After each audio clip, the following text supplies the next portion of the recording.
Para matigil ang kamalasan sa buhay po ninyo, maglagay po kayo mga bossing ko ng isang maliit na bawang sa inyo pong aridoro. Bago ka matulog, ilagay nyo po muna ito dahil maaaring dito sa ating pong aridoro or sa ating CR, nagsisimula ang mga kamalasan.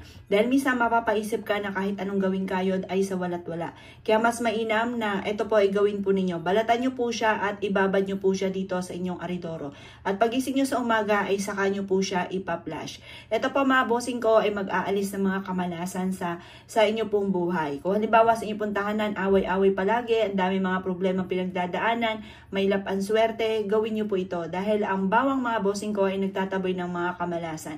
Nagdudulot po ito ng swerte. Kaya kung ikinaniwala at nais nyo po itong gawin nyo na po siya at napaka-epektibo po nitong bawang po natin. Mainam din po na meron kang isang mangkukan na bawang or kaya po may uling na may bawang at humihigop yan ng mga negative energy. Ganon din yung mga amoy-amoy sa CR po natin. At nagdudulot nga po ng swerte sa ating pong CR mga bossing. Proven po ito.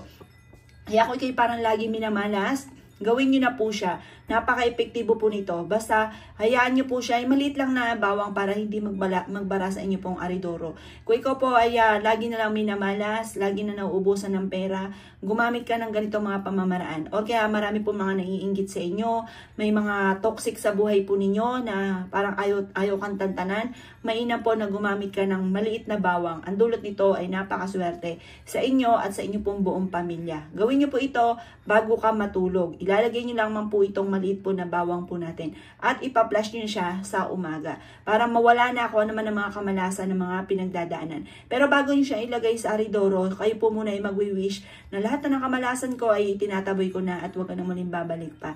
Puro swerte ang darating sa akin, makakabayad na ako sa aking mga pagkakautang at hindi na muli ako mamumblema patungkol sa usapin ng pera. Lahat ng mga kamalasan ko, ultimo sa kalusugan, mga tao na nag-iintriga sa akin, sa mga tao na toxic sa buhay ko, ay lalayuan na ako ng mga ito at ako ay hindi na mauubusan ng pera. Lahat ng kamalasan ko ay mawawala na. Basta lagi kang positive, lagi ugali ng mga salita ng mga magaganda at napaka-epektibo po nito.